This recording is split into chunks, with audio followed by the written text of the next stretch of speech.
अस्सलामुअलैकुम नाजरीन। रफाल तैयारों की निचली परवाज से एक गांव की बिजली मुनक़ता हो गई। ये तैयारे इतना नीचे क्यों उड़ रहे थे और बिजली की तारों से टकराने के बाद राफेल तैयारों का क्या हुआ, जानिए इस वीडियो में। मैं हूं मुबशिर अहमद और आप देख रहे हैं सदर 360। चलो भाई। तो नाजरीन, ये वाक़या है 18 फरवरी 2021 का, जब फ्रांस के एक गांव लुकास तुले की बिजली अचानक मुनक़ता हो गई और खौफनाक आग भड़क उठी। इतलात के मुताबिक ये हादसा राफेल तैयारे के बिजली की तारों से टकराने के बाद पेश आया। राफेल तैयारे के बिजली की तारों से टकराने के बाद पेश आया। कैसे दिया आपको है? नाजरीन, इस बात पर तो इंडिया को शाबाशी देनी चाहिए कि उन्होंने जो तैयारे पाकिस्तान के खिलाफ खरीदे हैं वो तो बिजली दी तारा नाल वायदे फिर देने।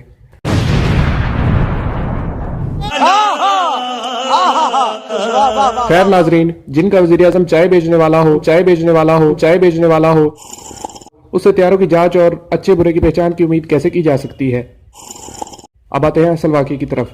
तो बताया ये जा रहा है कि तैयारों को निचली परवाज पर उड़ाने की मशक जारी थी कि खुशकिस्मती से माफ करना उससे मैं इधर उधर निकल जाता हूँ। बदकिस्मती से एक तैयारा बिजली की तारों से टकरा गया, जिससे घंटों तक गांव की बिजली गुल हो गई। तैयारे के टकराने के बाद आग भड़क उठी, मगर इस पर काबू पा लिया गया और खुशकिस्मती से कोई जानी नुकसान नहीं हुआ। नाजरीन, ये थी आज की शॉर्ट वीडियो। अगर आपको हमारी आज की वीडियो पसंद आई तो इसको लाइक, चैनल को सब्सक्राइब और बेल आइकन को जरूर प्रेस करें। मिलते हैं नेक्स्ट वीडियो में, तब तक के लिए अल्लाह हाफिज।